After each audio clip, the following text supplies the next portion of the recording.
Just two adjacent girls living in a lovely world.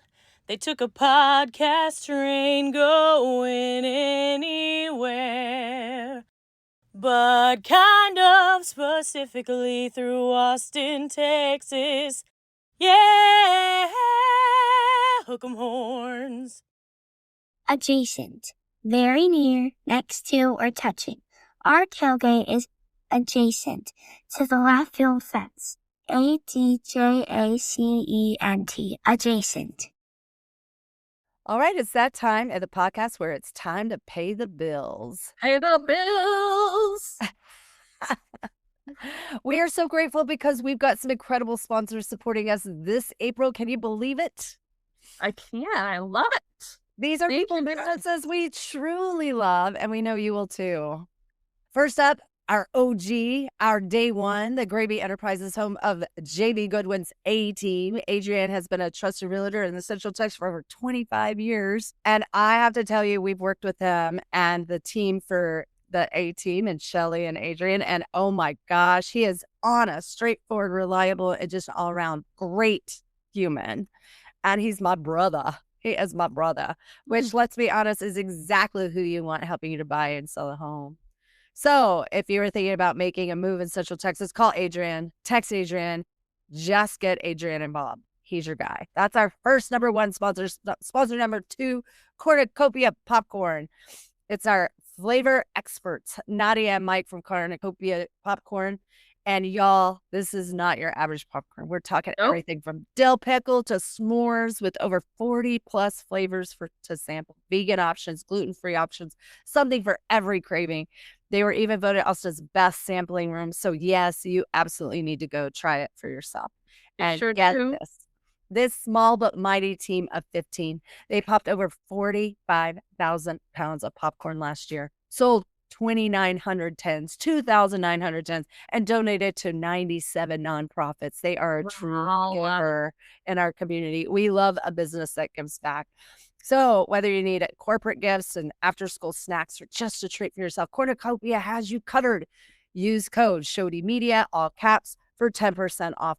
And now you can even order on Amazon. Link is in our show notes. Please go support Cornucopia, who supports so many people in Austin. Sponsor number 3, that's it. YGIM, new for April. And we are so excited to welcome a brand new sponsor this month. YGM, family owned and operated since 1998. Wow. They're serving Austin and the surrounding areas. These guys do great. Basically everything. What are we talking about? We're talking about sheetrock, painting, texturizing, popcorn sealing removal. Thank goodness.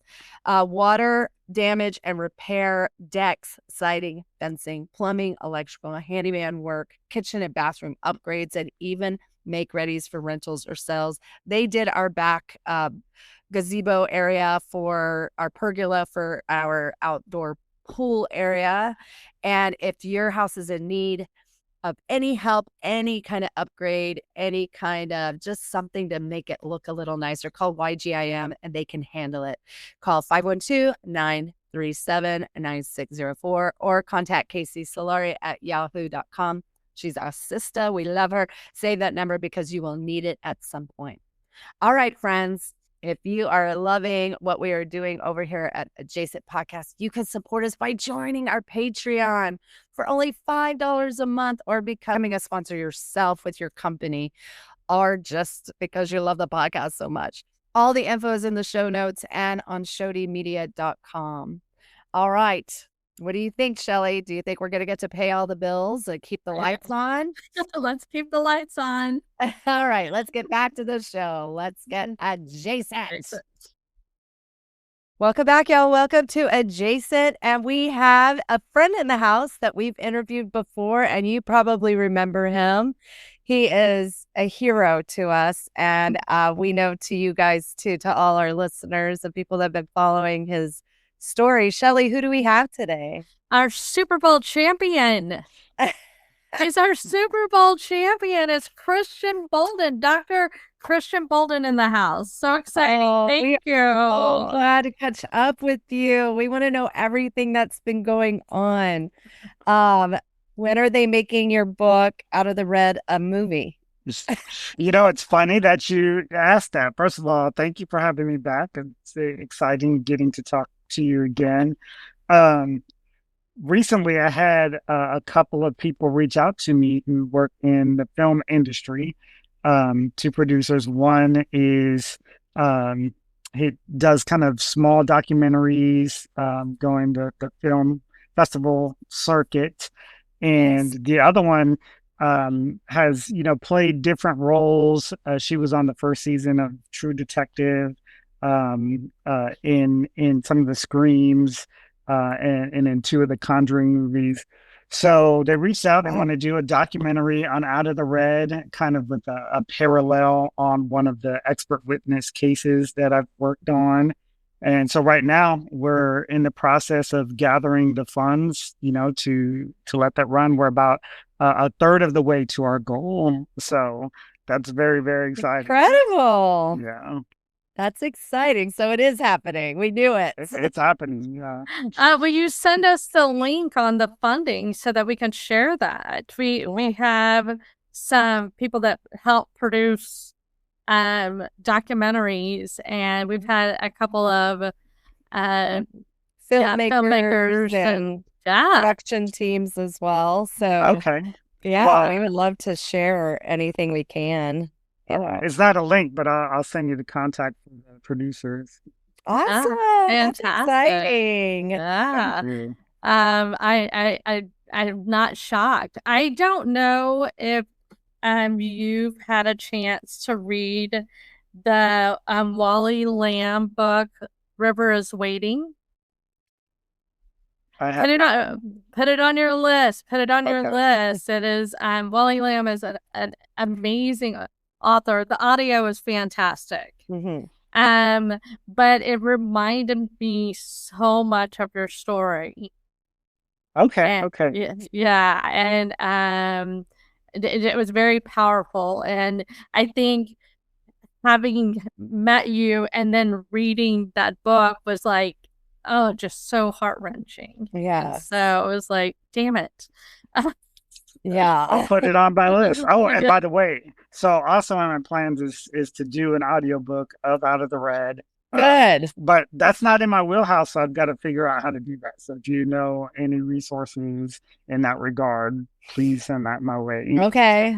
Yeah. We'll have to. That would be great, because I think a lot of people are tapping into their audio world because we're multitasking at so much of our days. So that would be amazing. Yeah, we'll look into that as well. I think we have some people that have gotten their books into the audio version. So that would be interesting to get those contacts going. So yeah.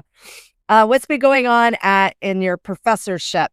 How many classes are you teaching? What are you doing on that area? Well, I'm currently on sabbatical.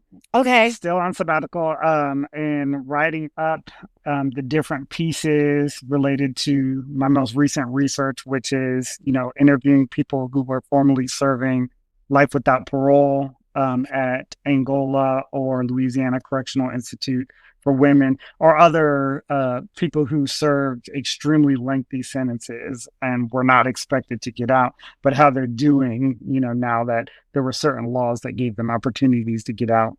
And that is, broken into several different pieces, really fascinating.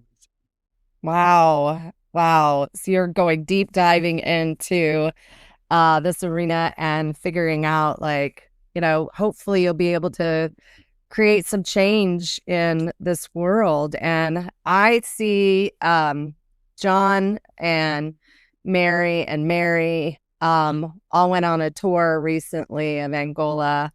And when they were leaving the Angola tour, one of the prisoners was being released. And I think it was a situation like your own, and they got to ride in the bus back with him and watch that. And John said it was extremely emotional. Yes. Yeah. So, and he also had the privilege of meeting a lot of the people that are working with Mary in the trying to get people released and getting them proper therapy and things of that sort. And like a life sentence doesn't have to be a death sentence. And there are ways of, like, especially if somebody is proven to be innocent, like yourself, how they can get out of those situations and fight for the justice that they deserve as well. So, yeah, I'm fascinated by this entire movement. And I'm hoping that it gets even more energy. So I think your documentary, what you're studying is so vital to making that change. Oh my gosh, I'm so impressed with you. Thanks. It's exciting work, but it's also mentally taxing. Yeah. I've interviewed people who've been in prison for more than 50 years, and that is hard to even conceptualize, And I've interviewed people who were innocent. That's not all of them. Plenty of them were guilty and accepted responsibility, but there were some that really did get railroaded. And then I accept people's narratives at face value, but it often I also get the records, and sometimes when you go back and look at what happened, it is the injustice is unimaginable. Yeah, I can imagine. That's so sad. Do you see a discrepancy in how things are being served by race being so different? Oh yeah. Yeah. So these are hard for me to talk about because some of the older ones, the ones who were incarcerated since before civil rights, and you look at the records, and what it ends up being is teenage Black boys who dared to date white women, and then their parents weren't accepting that, so they got picked up for a rape. And then that meant the death penalty unless they pled to life. And at that time, there really was no defense. They had to have Black lawyers who were not even allowed to question white people, and so they just had no chance, right? And so, gosh, 15 years old, and now they're in their 70s getting out, from that, and that's really really hard to reconcile. And again, actually reading it as well as listening to their narratives, you just see how they got railroaded and didn't have much of a chance. That's hard. It's terrible. It's terrible. Yeah. How is this weighing on you? How are you handling all of these stories? Thank you for doing the hard work, but hopefully, so those stories really shut me down for a while. I mean, it was just hard to process. I'm biracial. My parents, got married maybe like 7 years after Loving versus Virginia. The case that allowed for interracial marriages. So I just realized, like, in some of these cases, the woman or the girl that they were dating would still come visit them for years afterwards. And it was just. That's very hard. Yeah. I can't imagine both sides. I can't imagine the guilt that somebody I was in love with that had different color skin is in prison because of our love. Yeah. And how that weighs on both parties. Oh my gosh. I can't imagine knowing that I was a factor. Oh my gosh. Yeah. Oh man, that is heavy. That is very heavy. Very. Oh man, it's Christian. Terrible. I'm so sorry that you're having to carry this burden, but I think it's an important message to get out and to right the wrong. We need to right the wrong. Why are they still in prison? That is such an archaic. Well, yeah. I mean, these are stories that need to be told. And, part of them getting out was actually there was a civil rights division that was created that went back and looked at all these cases that were unjust and helped them get out. But I mean, there's no way to correct that, right? Their whole life was gone. Yeah. Oh, man. I can't. That is so heavy. That is just, I mean, thank you for doing the research and following up with these people so that I've always compartmentalized. I talked about this, when we met you the first time. I compartmentalized it and really, that's over there. I don't need to know about it. Yeah. I don't need to add that, to my load. But you sharing your story and reading your book and getting to know you, and now like reading Wally Lamb's and hearing these stories, it's like this needs to be shared. People need to understand this. They need to be aware of this, and it explains so much. We know quite a few defense attorneys in Austin, and they're so passionate and so understanding and so supportive. And it's just now it's like, oh, I understand why you would want to do anything in your power to keep them out of prison. You want to do anything in your power to keep them out of jail, and find the good in them and try to put a spotlight on the good. And even our judicial system here definitely does not want anybody to be going to prison. I mean, there's a heavy push for that. They're like, no, thank you. Let's try to figure out another way. And I'm glad. I hope so. I don't know. We live in our privilege, so you're not seeing both sides. Obviously, we are white women. We don't really have the battles that other people go through. And I know that there are people that are doing the good fight like you are. And I'm just shocked. I can't believe that people had to sit in prison for 50 years for being in a consensual relationship with somebody. I mean, I know it happened, but I just didn't know it was to that level. I'm shocked, but it's so disgusting. And I think the only thing that we could do so that we don't repeat history is to learn history and really understand.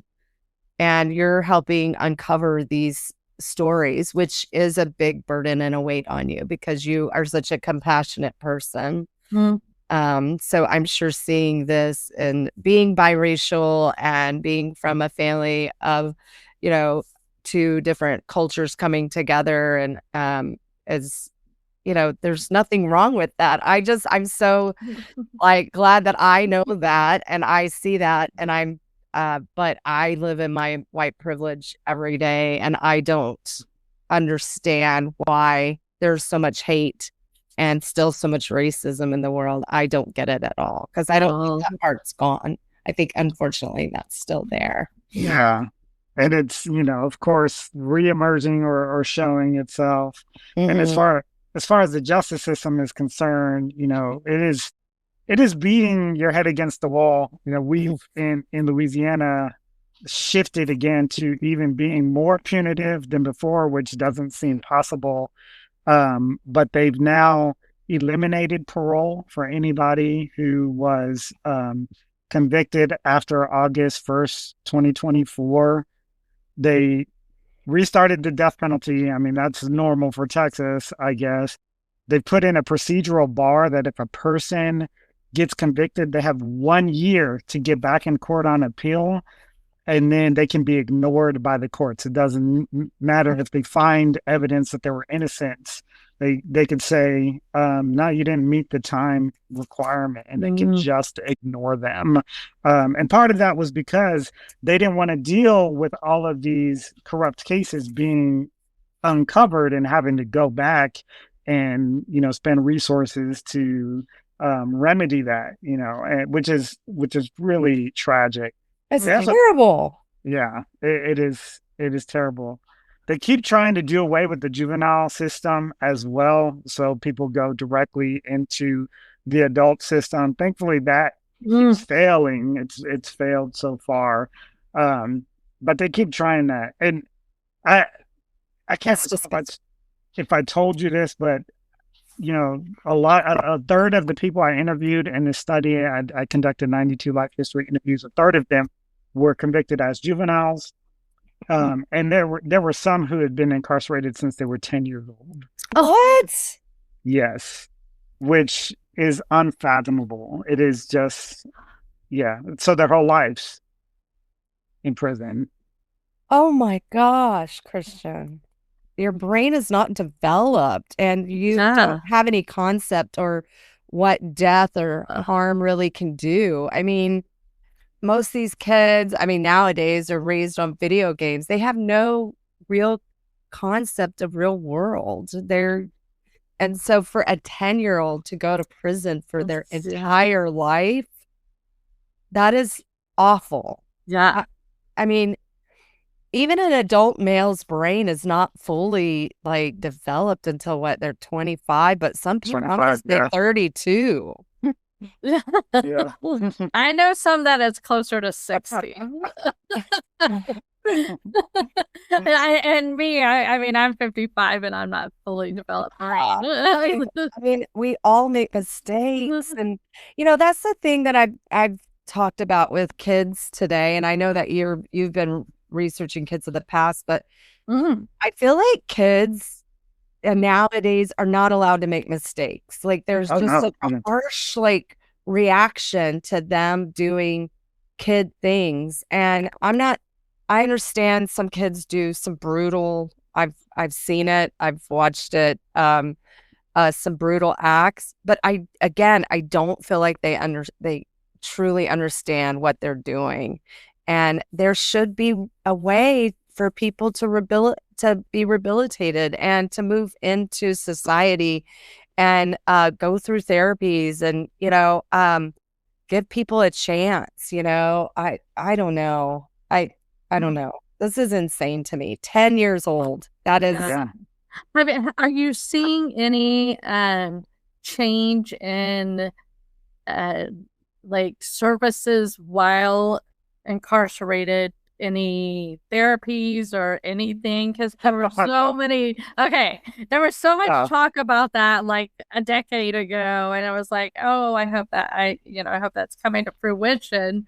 But I know there's usually a little, lots of chirping and no follow through, and so the one of the main pieces that I'm focused on, which is really interesting, and this is going to be my second book. This is what I'm working on for the second book, is the transformation of Angola. It had this reputation as the bloodiest prison in the South and maybe even the country. It was 2 stabbing deaths a month, an extreme culture of rape, slavery, forcing people to become prison wives. And that happened for decades, but then over time it changed. And there was 2 significant wardens who helped change it. One who actually went undercover as a prisoner, which is just wild, especially during that violent time. And the other one that brought in a lot of education and religious organizations to help develop things. And so then the people who were incarcerated, they weren't getting a lot of services because why would they? They were expected to be there for life. They weren't expected to go home at all. And so the administration was just like, why would we spend money on doing this when you're not going anywhere? So those individuals serving life decided to change things for themselves, right? They came to this realization that I have to live here for the rest of my life. I don't want to live in this violent chaos. And they began to do some magical things. I mean, really, really incredible things. To the extent, one started with the violence and was like, okay, went to the warden and said, let me create a competitive boxing group. So when people have an issue with each other, they can get in the ring and fight it out in the ring rather than stabbing each other to death. And that worked, right? And that began to expand, so on and so forth. And then just so many more incredible things, to the extent that today, one of the biggest issues in Angola is fentanyl overdoses. They're having a fentanyl overdose a day. And so all the correctional officers are carrying Narcan around. And the prisoner said, hey, let us create a sober living dorm and help us get our peers off of drugs. And, the wardens allowed them to do that. So they started doing all of these things on their own to rehabilitate themselves. And a lot of these things were before the laws had changed to give them any possibility of coming out. So yeah, they created the stuff themselves versus it being provided to them. That being said, almost no therapeutic things. When I have my interviews with them, many of the men and the women, they'll break down and cry. Remind me to come back to the women if I forget, please. They'll break down and cry and say they've never told these things to anybody. Doesn't matter if they've been in there 30, 40, 50 years, they felt it's therapeutic, but I'm not a counselor, and it's just a one-time interview. So that is a major need that they're having. All that being said, I do this through a reentry organization called Louisiana Parole Project, which was created by the first juvenile lifer to be released and specifically focuses on people who've been incarcerated for 20 years or more. And they provide everything possible to them: transitional housing, help getting a job, help learning how to deal with financial things, help with technology, help with new social norms, gender norms, finding their documentation, finding any family members that might be left. So quite an array of things. Oh, wow. I love that y'all have that organization. That's wonderful. That's what, when John and Mary went, that's what they were looking at, is the rehabilitation parts and the therapy that they're doing. They're allowing therapy dogs to come in, and they train the therapy dogs to work with the prisoners, house them and train them to be like a service and dog to people with disabilities and they were just really impressed with the programs that are going on in Angola, which I'm like, what a reverse from where they were originally started from. So I'll love to see it. To make that even more, it used to be the dog pens there. They used to breed wolf dogs. They bred wolves and dogs together to chase down prisoners who might escape. But the last wolf dog died a few years ago, and they've shifted, and now they have the PAWS program where they train them to take care of, veterans with PTSD, things like that. They also are the only place that produces Braille educational materials in the entire state. So they have some pretty cool things like that. They do. Oh, wow. That's okay. Well, tell us about the women. Yes. The women. Okay. So I could not believe this, but the women, in their experience, they were not allowed to show emotion. They couldn't cry. If they cried, they would get sent to solitary confinement. It was considered hysteria. Even if they had gotten the news that a family member had died, they'd be put in a room and given 5 minutes to cry. If they were still crying after that, they would be put in solitary confinement. And I was just I would not last a day. I would not last a day, Christian. Yeah. Shelly cries every day.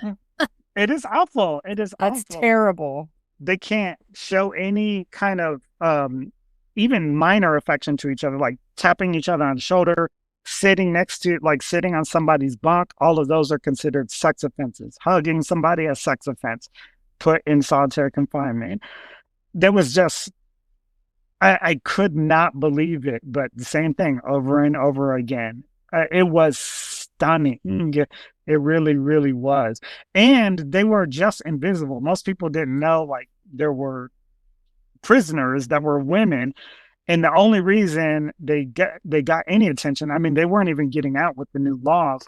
The only reason they got any attention is in 2016, there was an unexpected flash flood that wiped the women's prison out in a day. So they were all fleeing with water, coming up to their knees.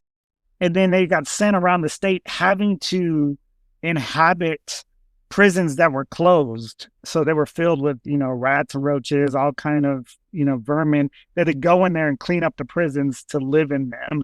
And some of them got sent to Angola, which they can't be around the men. So they got put in solitary confinement.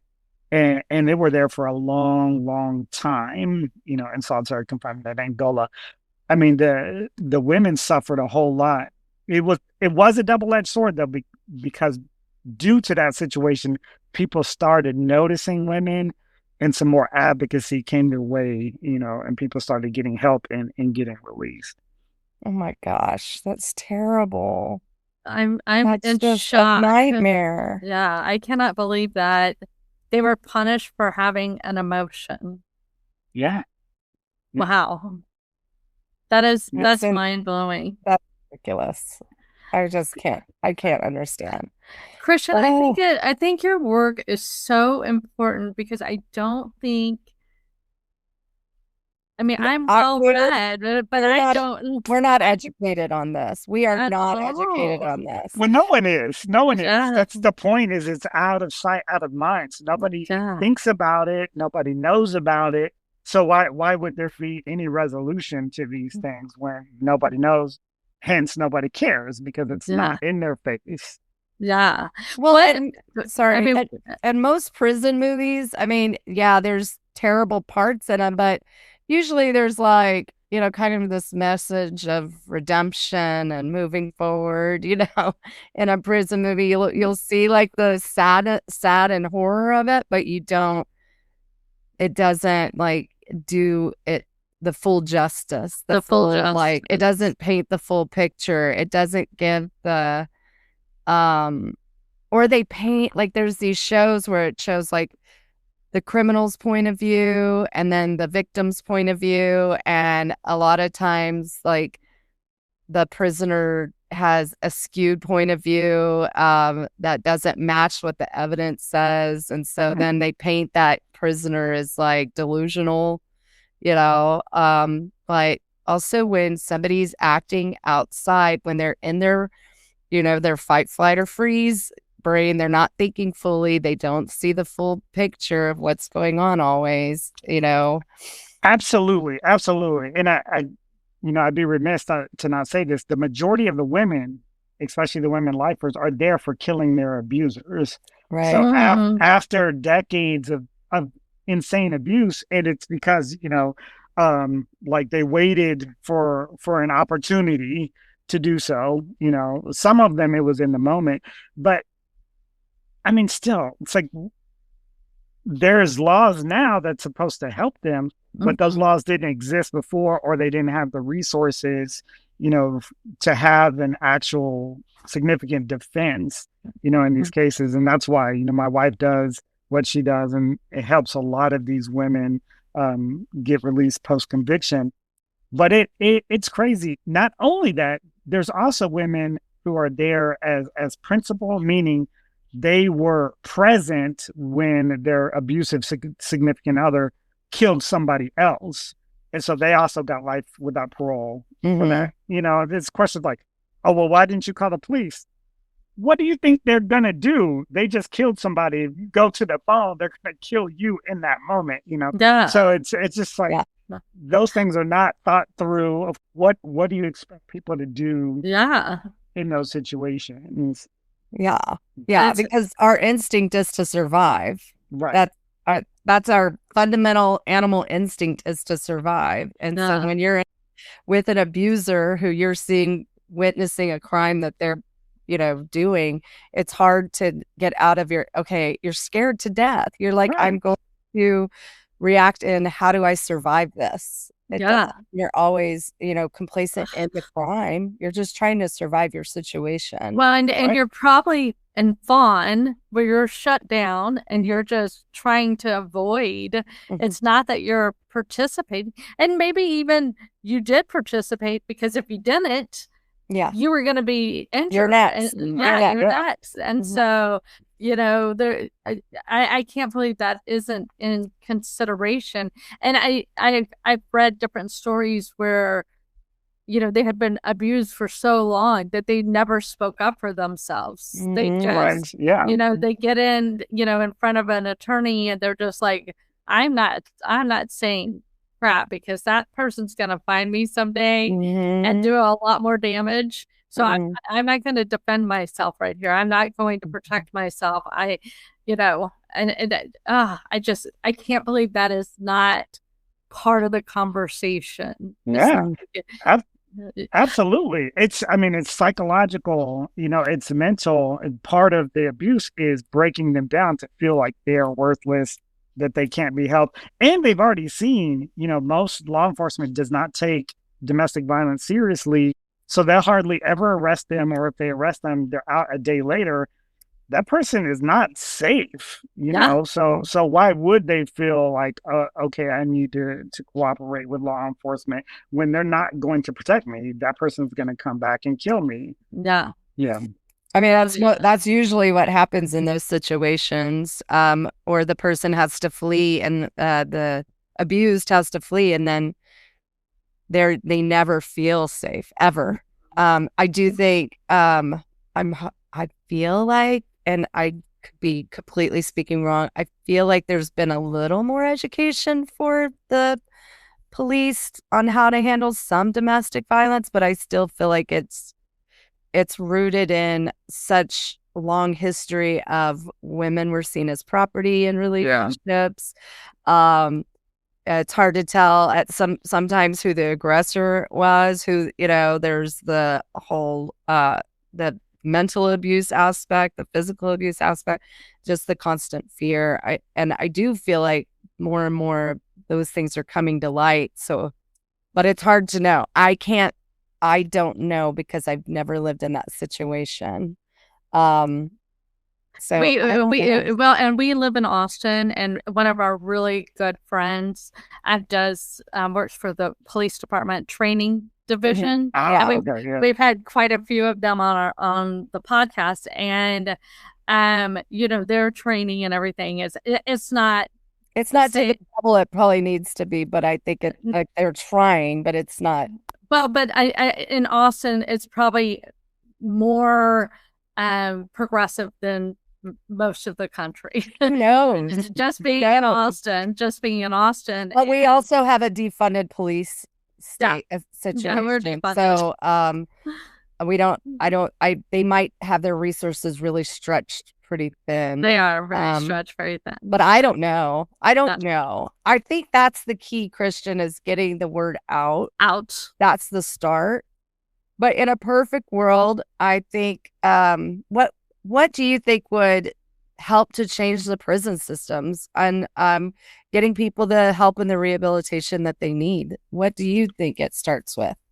So I think education is very, very important. And like you said, Austin's probably a bubble. New Orleans is probably a bubble. Mm-hmm. Ray teaches a lot of classes in this regard, and I'll say she had a student just now say that she tries to talk to her family back home, wherever that is, about it, and the family's like, oh, these are things you don't talk about. You're not supposed to talk about these things. You're not even supposed to learn about these things.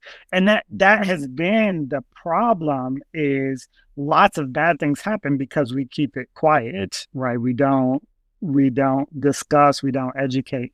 So that's the first piece, right? The second piece is really changing people's minds on what we're doing with punishment. So we've always been so retributive, but what is the goal of that? Everybody hates paying taxes, but then they like putting people in prison and don't realize that's what they're paying taxes for, right? Okay. But the majority of people that I interviewed, even though they were in for life and did not have the hope of getting out, the moment they went in, they never really got in trouble again, other for like minor things, like they had an extra tomato in their They cried. They cried, right? But so people make horrible mistakes, but it's usually an acute situation where their life is just collapsing all around them. They don't even have a criminal background before that. Everything just fell apart, and they made a terrible mistake in that moment.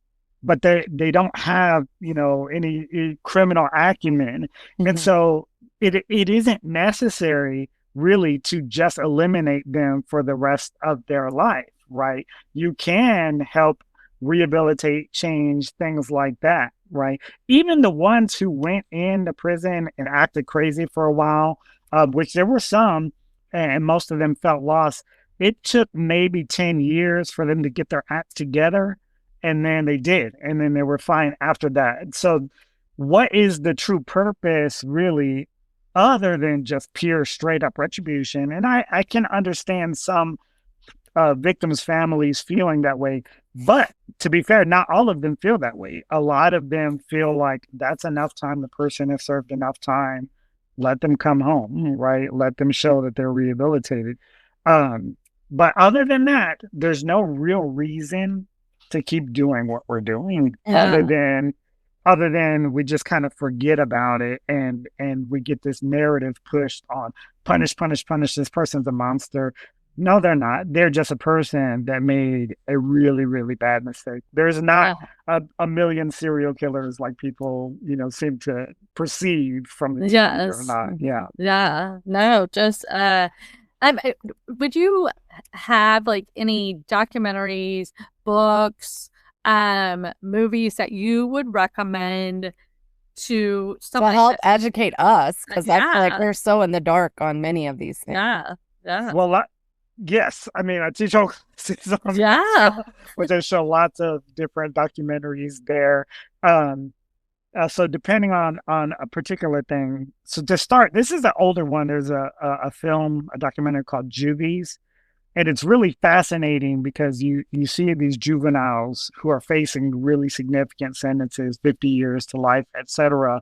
And some of them have done, bad things, but they also interview like the public and ask the public, like, should they be punished? The public says yes.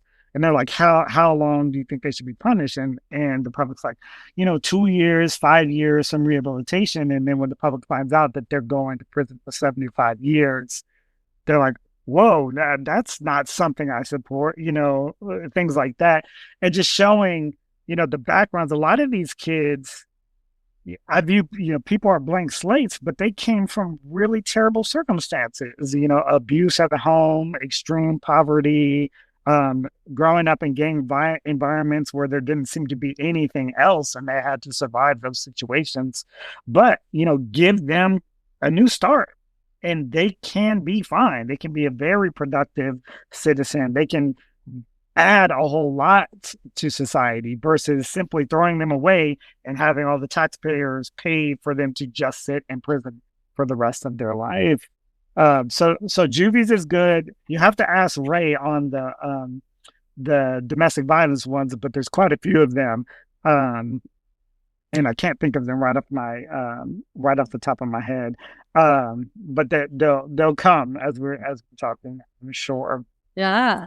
No, if you think of a list, send it and we'll put it in the notes. And I think that would be great. I'll definitely check out Juvies. I think the more we learn about it, the more helpful it can be.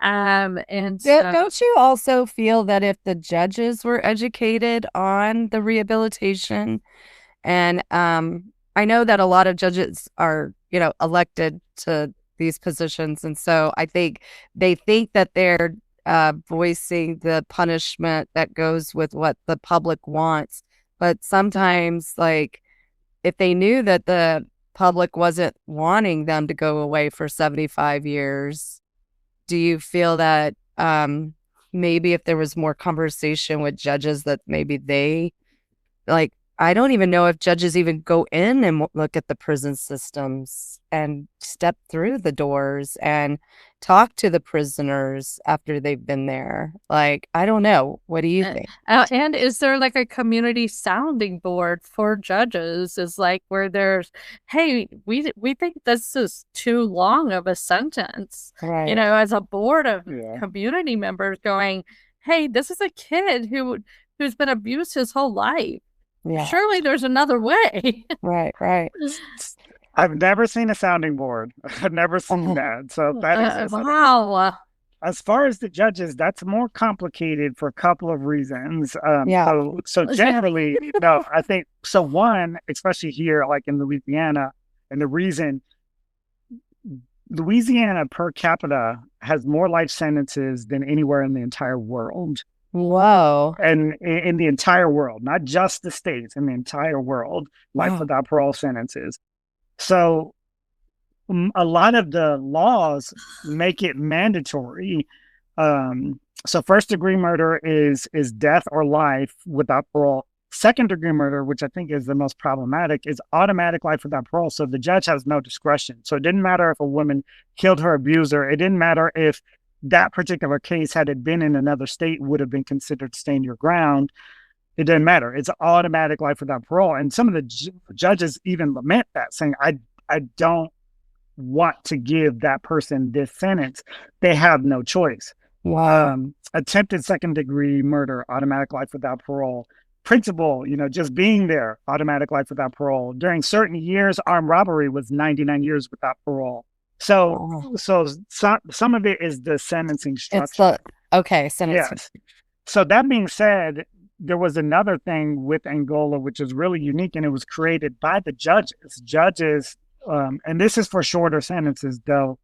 They created a reentry system where if a person received 10 years or less, they could actually go to Angola, learn from the prisoners there serving life, learn social and peer things, and also be trained in some type of vocation. There's 30 vocational things there. And if they succeed through that program, they can get out in 2 years. And they bring in businesses to promise them jobs, right? So they have a job already coming out. They could get out in 2 years. They'd be on pretty intensive parole. But that helped people, really get a good start, a new start. And that was completely initiated by different judges working together to stop recidivism. That being said, you also have judges that are, they're trying to pass a law now to kick people off the bench once they turn 75, because the judges won't get off the bench, and a lot of them are stuck in their ways, viewing systems that are very old, as what it still should be, and not applying any new knowledge. So there's that issue too. So it's kind of across the board when it comes to.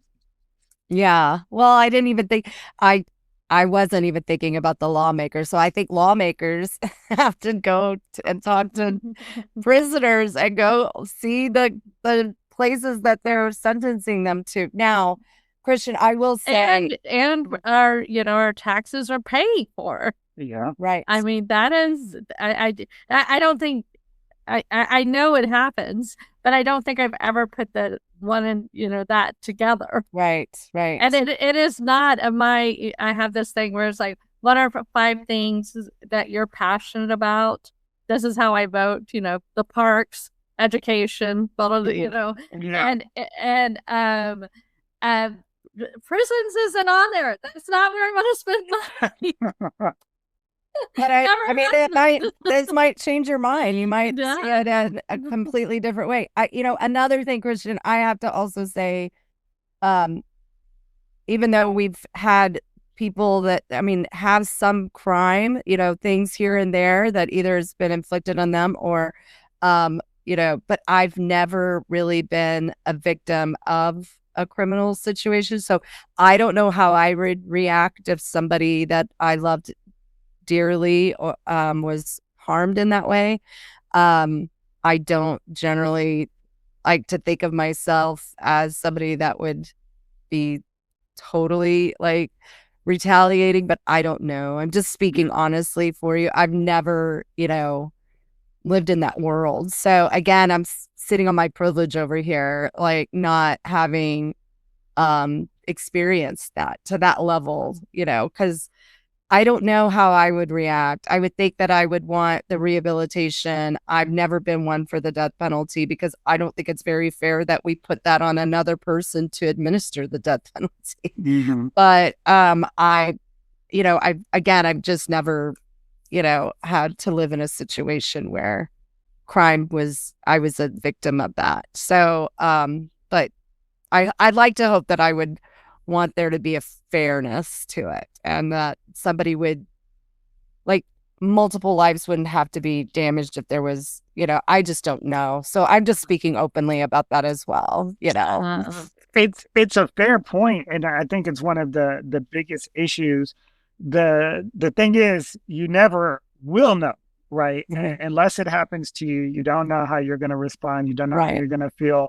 And it's not across the board. Everybody feels different. So Right. in these cases, a third of them, the family was still wanted retribution. Like, no, I don't want this person to ever be out, right? I want them to be punished.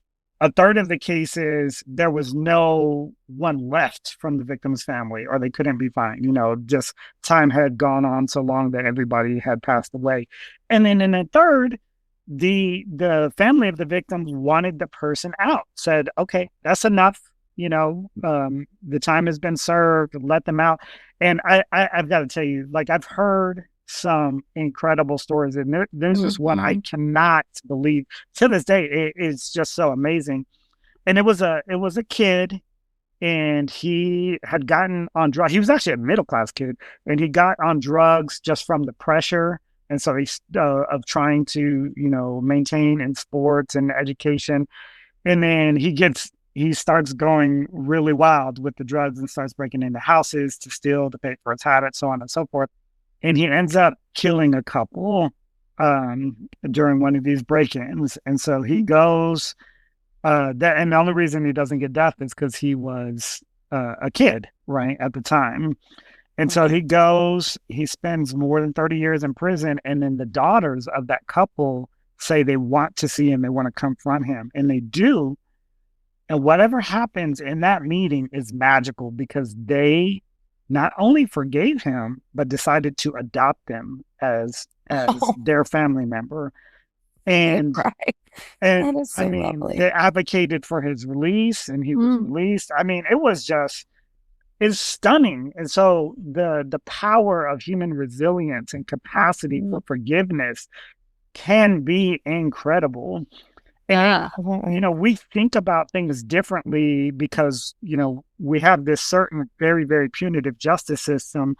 But in other areas, there's this story about a German anthropologist who was like studying this Aboriginal group of people.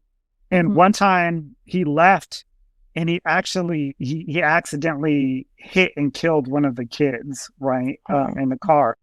And so he was brought before this tribunal, in this Aboriginal community, and they decided his punishment was that he had to become a part of the family and take care of the family. That is what they decided, and that was their form of justice.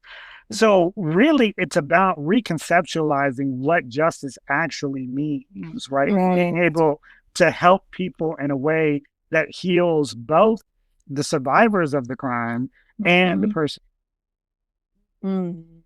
I love those stories. I love those stories, Christian. I saw a video of a gentleman, an older white gentleman, was shot by a younger Black man in a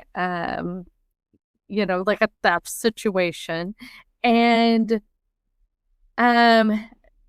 the older gentleman forgave him. He was like, I understand you were trying to survive, and now they're best friends, and they spend so much time together, and it changed their lives. Just hearing his story, and of course he was mad when he was in the hospital and healing and such, but once he sat down with him and had a conversation with him, and it was like, I'm trying to survive. And you just got between me and my survival.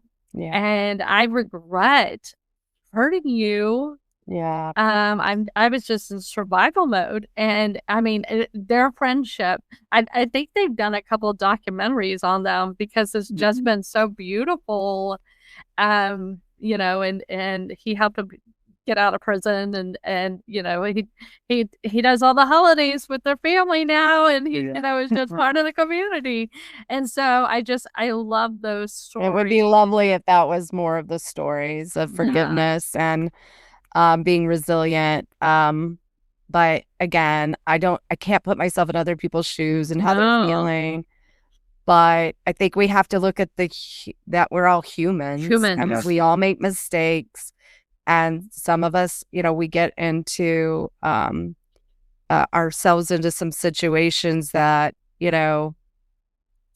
maybe, I mean, we don't always make the best of choices. We have human instincts, we have animal instincts, and sometimes it doesn't equal a good, ending. But, I think there is room for people to rehabilitate. There is room for our justice system to look at what is true justice, what is like overdoing it, And when you just want people out of sight, out of mind, is that what's best? I mean, it's so sad to me. Like it's like they're disposed of, and then we don't get to see them get a chance to come out of their story on the other side. I'm not talking about those true horrible like serial killer types that Right.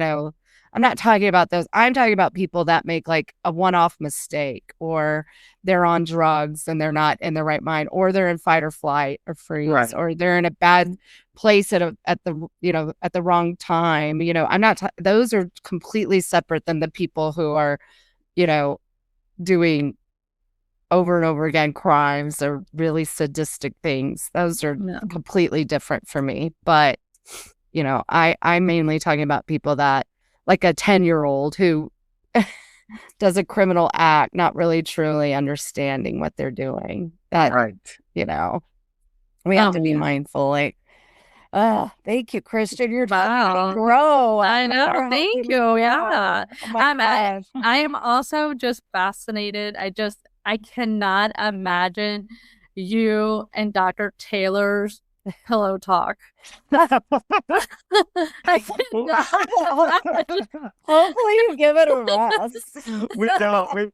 We always joke like we're horrible at parties because we're like, let's talk about murder, let's talk about homicide, let's talk about it's like yes, our we have a lot of very, very dark conversations. Yeah. Oh my God. I can Hey, well, understand. how is Julian doing? What is Julian up to? Julian is fantastic. He's doing really, really well. His new obsession is Star Wars.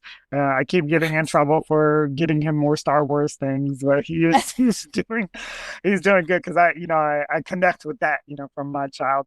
Oh yeah. Yeah. Oh, for sure. Nerd it up. Julian, nerd it up. I mean, he was asking yesterday. He's so brilliant. He was asking for a Darth Vader costume. I'm like, we can't get that. And so in an hour, he made an entire Darth Vader costume out of construction paper. And I was like, whoa. Wow. I could never do that. That's incredible. He's like, my father. I love it. That is so great. He needs to get back on. We need to get him back on. Oh my gosh. I'm sorry that we are not as knowledgeable, but I think we are. I think we are where a lot of people are. Yeah. I don't have the knowledge, and I want to educate myself more. I'm just like, I'm so impressed with you and what you're doing. I know this is a big burden for you. I hope you'll take time to recharge yourself and find the beauty and the wonder of the people of the world, and hopefully not just living in the sadness all the time, because it's hard.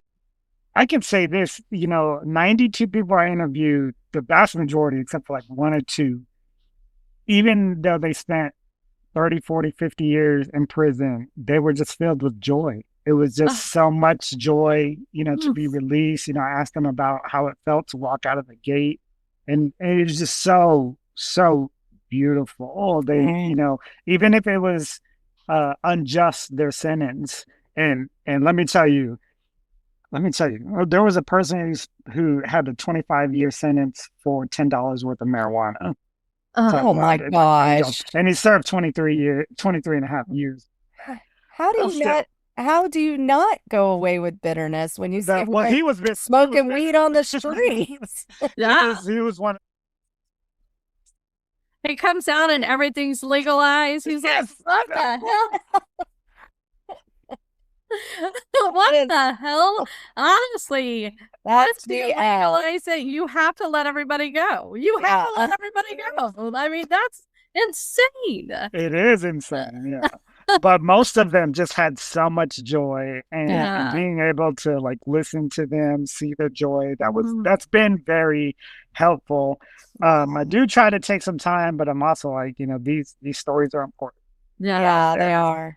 They are. If you have any of them that want to come on and share their story, Yeah, we would Oh, love to. we would yeah. love to. We would love to hear it. I'm so curious about this. I feel like so many of them justifiably could come out and be bitter against society that turned their back on them. If they come out and have joy, Wow. I mean, that is the ultimate. I mean, that just makes you want to realign yourself and make sure you are finding joy in the smallest of things. Yeah. We take it for granted so much. Oh so. man, yeah. No, I'm so inspired. I want to lean in on the documentary and make sure this gets made and people hear these stories. Yeah. So definitely send it to us because I want to put it out there to people. Yes, I will. definitely. Yeah. Christian, thank you so much for being such a light in this world. And thank you for educating us. And sorry if we came off such doofuses, but no, not that's just where we're at. He's used to working with college kids. He's fine. We're fine. You would think we'd be a little more advanced, but we're not. No. Anyway, thank you so much. We hope you enjoy the rest of your day. And with that being said, Texas. Yeah.